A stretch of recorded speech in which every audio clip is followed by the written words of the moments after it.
as the sun sets beneath the snow-topped peaks. It's time for us to head back to our Log Cabin podcast studio and have a chat. A chatter? It's time for the après. Ménage une. Chris Moran joke. Oh, right. Hey, the après! Stop right there. Go on. What's going on with your hair? Yeah, welcome, friends. This is straight from under my cap. It looks like you've strolled in from 1992. I look like the lead singer of Bastille. Do you know that guy Dan? What's his face? I do not know that man, but it's giving early 90s rad ski dude vibes. Hey man, like you should have like those, the sunglasses with that like have the reflective. What am I trying to say? But like the reflective lens, like twin tone, like blending from one colour to another. Oh yeah. I know what it says. Starts blue, ends yellow at the bottom. Exactly. Those lenses. Then shell suit, pink shell, like jacket. Yeah, mate. Yeah, for those of you not watching on YouTube, which of course you can watch these on YouTube now. Ooh, yeah, my hair's sticking up on end and it's about 3 inches high. And Tim also looks like he's been punched in the face. What have you done there? I've only just noticed. Yeah, mate. This happens to me every winter season, and I'm sure it happens to a lot of the listeners as well. That when the temperature turns, when we had a couple of weeks ago, we had that cold switch. I always get a cold sore on my face. So. Is cold sore an STD? Is it an STD? I don't know if it is. Yeah, Tim's got herpes.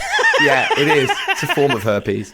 I get it in the Alps. I get burnt lips really bad in the Alps. Everybody gets cold. Love a bit of zinc, though. Smash the zinc. How are you anyway? What have you been up to? I'm good.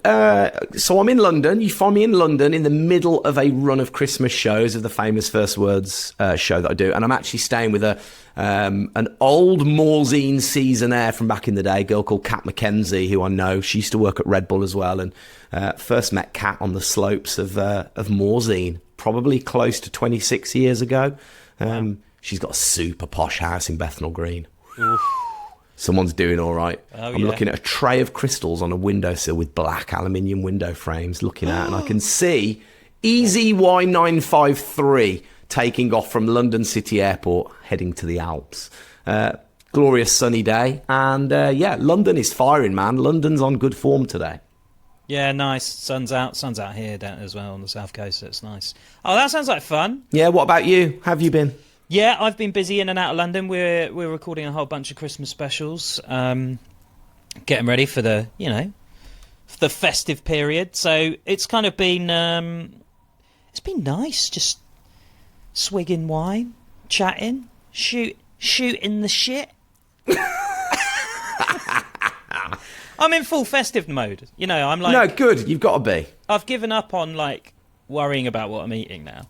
I'm like full on cheese and wine every night. Which is funny because now I'm worrying more now because I know what's coming up in a few weeks. So I'm almost starving myself now, knowing that in about a week's time the crackers are going to. I'm going to be eating cheese and crackers at 10 p.m.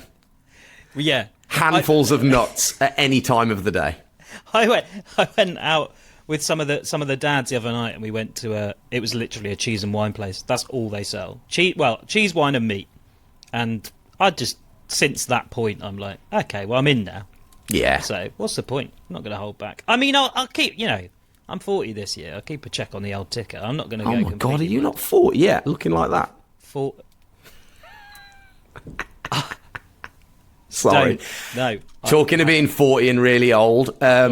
Eagle-eyed listeners will instantly recognise the absence of Jenny Jones, who... Oh, I didn't even notice. She's not here. She's not in the après cabin. It is Jenny's workshop, so she's at... My wife's phoning. Hang on a sec. Hi, Luce. So sorry. No, I'm just recording my podcast, Bab.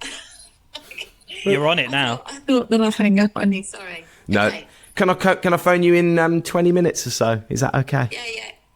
All right. Love you loads. Bye. Bye-bye. That's my wife. I thought she was going to say something rude. Yeah, judging by the chat that's going on at the minute, I was quite a friendly one. Anyway, I'll save that for the next podcast. Jenny Jones is she's away. She's in the Alps. I believe she's in Tignes. I mean, we should know that. But what I thought I'd do is, you know how we normally do our Snoverview and we check in? Let's phone her right now. Let's check in and see how Jenny Jones is getting on. Let's do it.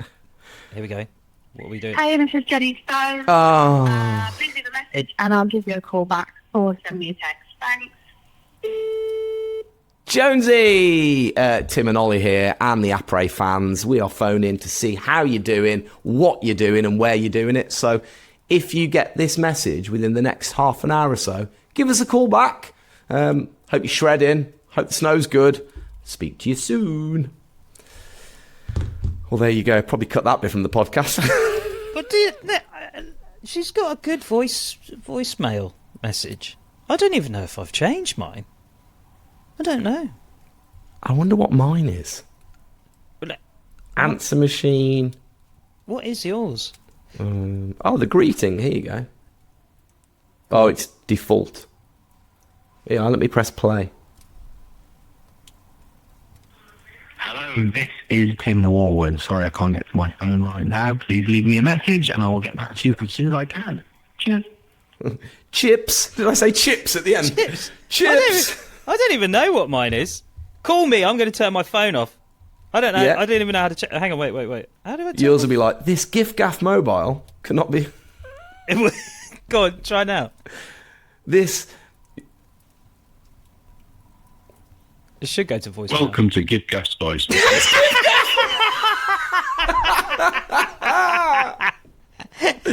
This post office mobile. Yeah. I don't want anyone to know that they've got through to the right number. I like that. Yeah. Oh, there you go. That was a bit of a deviation, wasn't it? Well, if she calls back during our chat, I mean, it is lunchtime there, so she's probably sat in a nice mountainside restaurant with Smashing the raclette. Yeah, just racletting it up. Hey, looks good though. Shall we do the news? Let's do the news. Let's All do right. it. News. News. so- News. Well, there is big news, and it's a shame that Jenny's not here. So I don't want to give the full detail away of exactly what has happened because I don't actually fully know, and I'm sure Jenny can divulge it. But you would have seen this as well on Instagram. Jenny seems to have made contact with the person who she stole the goggles from, and we're going to say steal, borrow. She did. So we found them. So if you didn't hear the episode, Jenny basically stole some goggles from a 7-year-old who had a broken arm, and never gave them back. And so she felt guilty eventually, and decided, I need to put a message out. And she put a message out on the podcast, and somebody has got in touch through our Instagram on the messages, but they are messaging Jenny. But Jenny's not here to give us the full story. Isn't this great? This is great.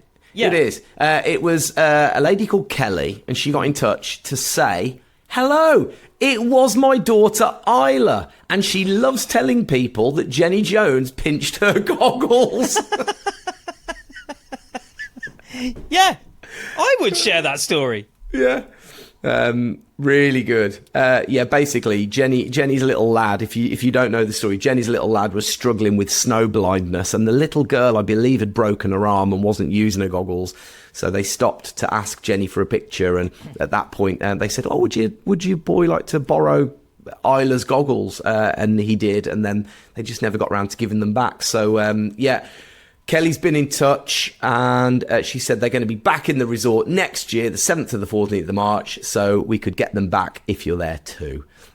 So Jenny's going to fly out especially to hand deliver the goggles with some chocolate truffles in Saint Foy. And reimburse in full the original price of the goggles. Or no, the goggles that they've replaced them with. And also pay for your holiday. And pay for your holiday. And a couple of months of your mortgage. she said she'd do that. She's totally fine, absolutely rolling in it. Anyway, but Jenny will be back to tell that story next week. What else is going on in the news this week? So friend of the podcast, our incredible world champion snowboarder Mia Brooks took her first big air win of the season. Yeah, snowboarder Mia Brooks. So much, aren't we? We are going to hear that name a lot over the next couple of months. So I actually had the pleasure of speaking with her mom, speaking with Vicky. And in fact, if you want to have a good listen, go over to The Enemy. You can head over to Thank You Snowboarding podcast. They do a brilliant interview with Vicky and Nige Brooks. It's really good, actually. Chris does an amazing interview with them. And I chatted with Vicky, and she was just saying about Mia. She's got the points she needs for the Olympics. She doesn't have to do anything. She doesn't have to stress herself out. She went to China just to be with the team, to get the practice in, just to be around it. She didn't ride at the first big air of the year, but something somewhere in her psyche said, I need to drop in on this massive, dark, icy, horrible big air structure.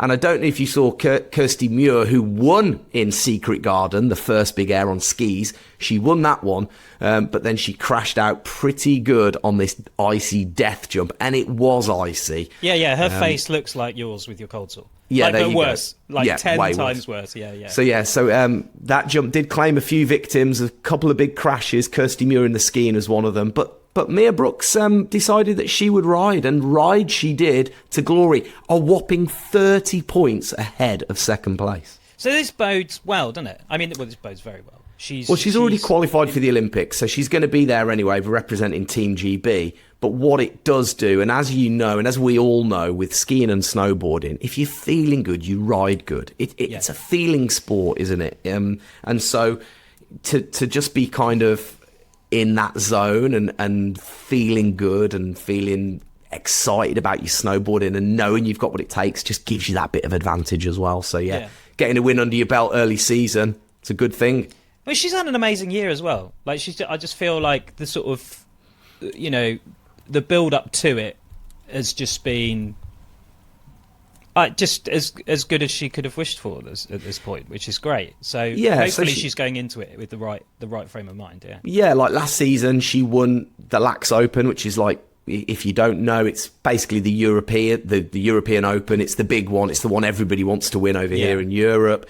She won X Games. She got a gold medal over there. She's ticking all these big boxes. She was unable to replicate what she did in Bakariani at the World Champs last season. She was unable to replicate that. So she didn't do too well at the World Champs, but she's already got a World Championship title. So, actually she's, again, ticking those boxes, getting it done.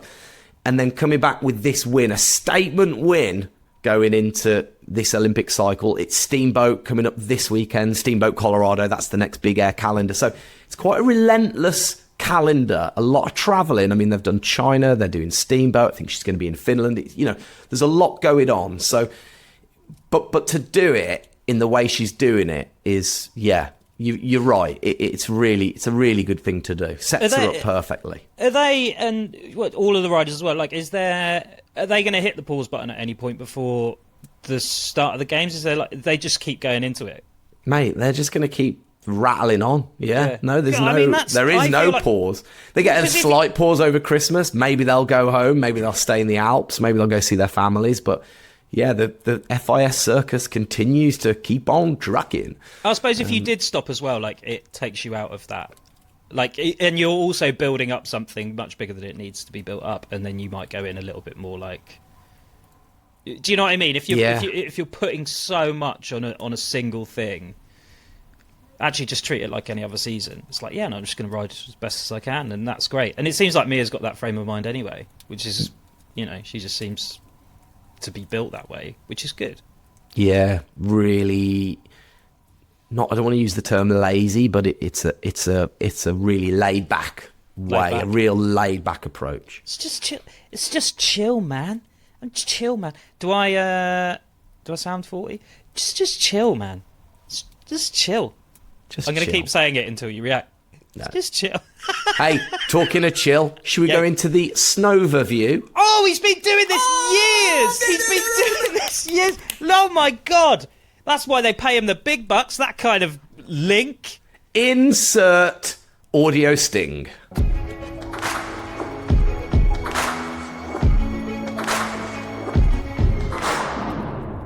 Okay, Now, it has been a calmer week in Europe after we had a lot of early season snowfall, didn't we? The Alps went really cold. November it was dumping mad. everywhere. Yeah.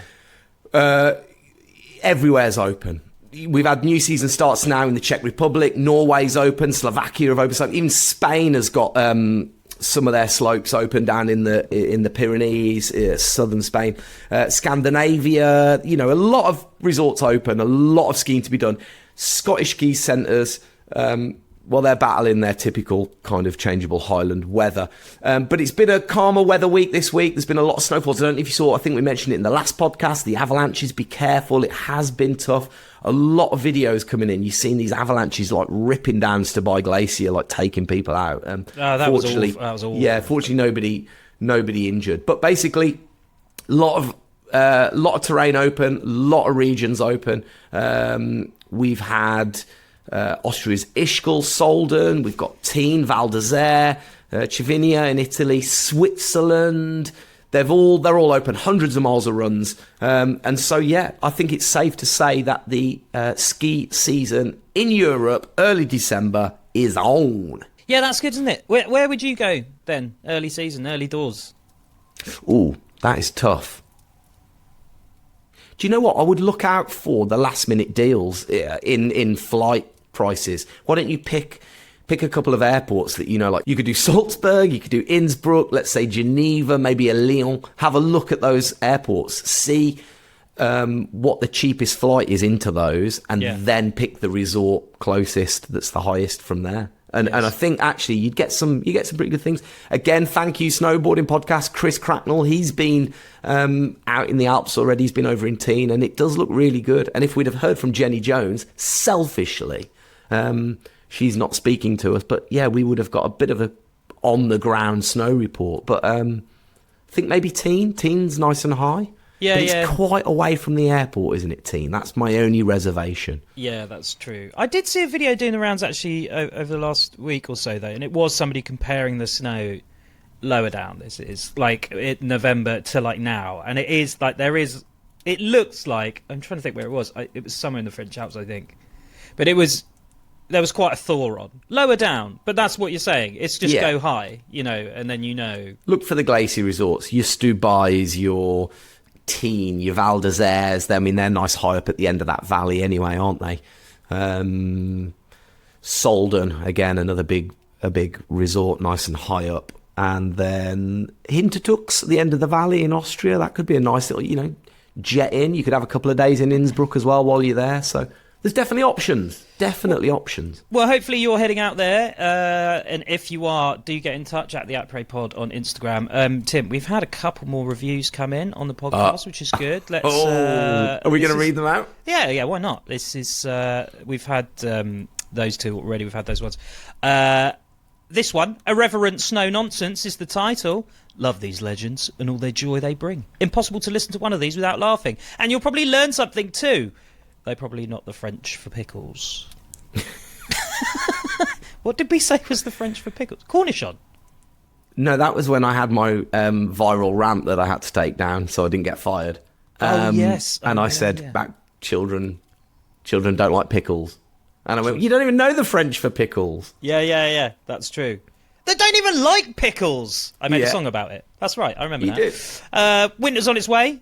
For all your winter info, ApréPod has it covered one way or another. And well done to Ollie, the Wally, for deleting the podcast feeds this season. Have no fear, Jenny and Tim will have you laughing all the way to the slopes. Totally just didn't even put me in there as making me laugh, but that's fine, or her. And thank you, snowboarding is the next one. If it wasn't for Chris Cracknell and Interpod rivalry mention of the Strictly Jenny question on Thank You Snowboarding, I would have probably not realised I was no longer subscribed to the Apré. Wondered why until Ollie admitted podcast self-harm. So I feel like I've hemorrhaged a lot of listeners for us. Apologies if you have found us again. Do go and leave us a review on Apple, and you feel free to criticise my my lack of podcasting knowledge. I've only been doing this for over a decade. Yeah, he's only been producing podcasts for BBC England for the best part of a decade. Yeah, day dot. Yeah. There we go. Also, it would really help us if you wouldn't mind, and this is an absolute shameless kind of ask, please just give us a little share on your socials. Give us a screen grab, share it to your socials. Say, these guys need some followers. We need your listens. Just share it. We're desperate. Just share it. Yeah, thank you. We do appreciate that. It's a bit of a mini pod today because Jenny is missing, and we're sort of in the chaos of getting ready for the festive season. And you've probably realised that we haven't had a guest yet this season. Don't fear, we will. We're just sort of easing into it. All right? We are. Things will. It's a big year, 2026. So it is. You are going to get barraged with people. We feel like fraudsters as well because none of us have actually been snowboarding. Although, I should have done this at the top. I went snowboarding yesterday. I went dry slope snowboarding for BBC Ski Sunday. Did my first feature for Ski Sunday, filming with the I can never say it. Inimitable. Let's go with it. What's the one where you can't copy them? What's that word? Inimitable. Hold the line, callers, whilst we just Google imitable.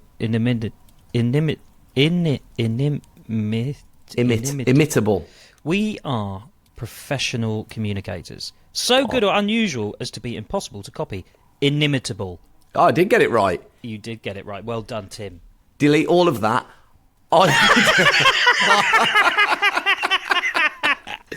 I've been working with the inimitable Sparrow Knox. Filmed with him yesterday. Kid is a legend. So keep your eyes peeled for Ski Sunday when that drops. Second Sunday of January. It's going to be a good little feature for sure. Yeah, and finally, we'll end on this. We'll end on this question. Keep your questions coming in. We are at theaprepod@gmail.com. This one's come in. It says, hey guys, glad to have you back, helping to get the pre-season stoke going. I'm going to Italy in Feb with my dad and some of his mates for his 70th birthday. Any tips for boarding with older skiers? I'm trying to think of who the... when I've been riding with older skiers, but it's mostly when I've been away with my parents, like growing up. So I haven't done it for a very long time. But split up. Maybe it's different. I don't know. Yeah. If I was to go riding with them now, I probably wouldn't do that. I'd stay with them just to make sure they don't damage a hip or something. Well, the good thing is if you normally for snowboarding with skiers get that antsy bit at the top where they're going, you're doing up your bindings, they're going to take forever. Oh, yeah. Well, you can let them ski off, can't you? Because if they're in their 70s, you'll easily catch them up. Yeah. Or maybe you won't. I actually went with an ex-ski racer once. Oh, my God, this guy charged. He was 76 years of age. Oh, really? He absolutely charged. There was also a really old ski instructor called Spike in America. He had hands like shovels and he skied without gloves. He never wore a hat. He was like bald on the top of his head. Never surprised. He was bald on the top of his head. He never skied with a hat or gloves. The dude could charge. Old school ski instructor. I said to him, Spike, what's the deal, man? Why are you skiing with no gloves on? He was struck by lightning while he was skiing on the top of his head, and it smashed and burnt out. All his hands exploded and it burnt all of the nerves in his hands. Like the lightning went in his head and out through his hands like Electro Man in Spider-Man. So he's got no nerves in his fingers, so he can't feel the cold. That is the maddest story. Yeah. That is absolutely mad. Yeah, there you go. I can't even work that out. Surely... Anyway. Well, Spike, you sound like a wonderful man. Spike was a wonderful man. Well, until next week then, we will let you go at the Apre on Instagram. That's it. theaprepod@gmail.com. Have a good one. Remember, if you're skiing or boarding out there, stay safe. Bye. Bye.